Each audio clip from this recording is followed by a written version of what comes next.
So I guess my main inspiration for my music or for my artwork is the kind of music I listen to. I really like stuff that tells really dark stories and things that bring out strong emotions, whether it be anger, passion, love. Anything that just gets my heart rate going, and then also something that goes from something very fast to something very slow and then builds up and down. I feel it just gives a hard look and a soft look to my artwork. And I guess like sci-fi movies and stuff like that too, like aliens and monsters, obviously.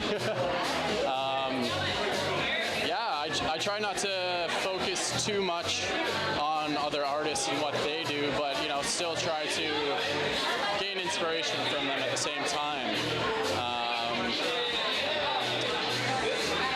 I guess you can say that one of my main influences is H.R. Giger. He designed the Alien movies in the early 80s, and just his airbrush work was the biggest inspiration to me. And now it's just kind of shifted into fellow artists around me. The local scene has been really challenging me, When I see someone step up their work, I feel like I have to step up mine. Work even harder, even faster, and do what I need to do to be the best artist I can. It sucks, because, I think I suck, but I guess that's what motivates me the most, is I guess a little bit of self-doubt.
So how did we start?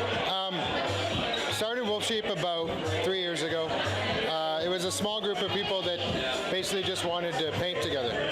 We wanted a studio, we wanted to do work together. We had some ideas about art that we found similar, but we weren't really joined specifically with the idea that we were going to collaborate or start a collective or begin working together seriously. And immediately as soon as we started, we realized, not only did we click as painters together, but we had friends and other people that wanted to join alongside us and that kind of thing.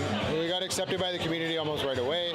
We do installations and art shows and try to run the gamut of anything that we deem as creative at a given point. We don't really follow a set agenda. We don't really have a set criteria that you have to follow in order to be a member. We just kind of explore anything creative that we decide to do. Large part of what we've been doing recently, aside from installations and festivals, is collaborations between some of the other artists that, in a sense, I guess, pair off or trio off and end up working together. If somebody's visions or ideas are in line with each other, they kind of start working together here and there. And generally, when we do an installation, everybody works together, and then sometimes everybody has their own individual work. But what we find a lot is that people end up talking and their ideas fit, so they end up doing a series together. They end up doing some work together. And what started from that turned into us exploring maybe the ideas of what happens if you literally step on another artist's work? What happens if you actually cross the line? So we've been playing recently with like these pieces here where we do what's almost like a battle. So we take two canvases, the same subject matter, and we start on them, and then they're forced to switch halfway through and then switch back, and you can cover the other artist or work with the artist and explore that. It leads to interesting ways to collaborate, maybe that are unintentional and that aren't standard in the way you accept collaboration. Maybe not working together, maybe working almost against each other or without choice. I guess on the strange thing about collaboration is that I think if it's very difficult at times to exact what I think your own vision as an artist is. Although you want to be faithful to what you do. You kind of have to go with a different flow because it's two artists working together. But I always find that when I collaborate with some of the other artists, the work comes out very literal. But I myself am not so literal or figurative as an artist. I'm dabble a bit more in abstract. So it's something like this one that I just painted. So the title of this is Abraham Shakespeare. He was a guy in the United States that won the lottery. He won like $60 million in the lottery. He was a simple guy. He was a cook or something like that, average job, but he had an extraordinary name. He ended up getting murdered.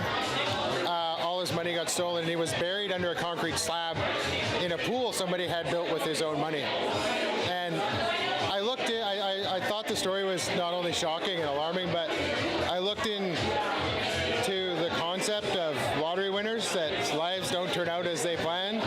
And it turns out that research shows that as the economy grows and thrives, general health declines. I think it's an interesting concept in terms of how we think about money and value, and maybe even unbeknownst to us, what we maybe dream of might actually be our downfall.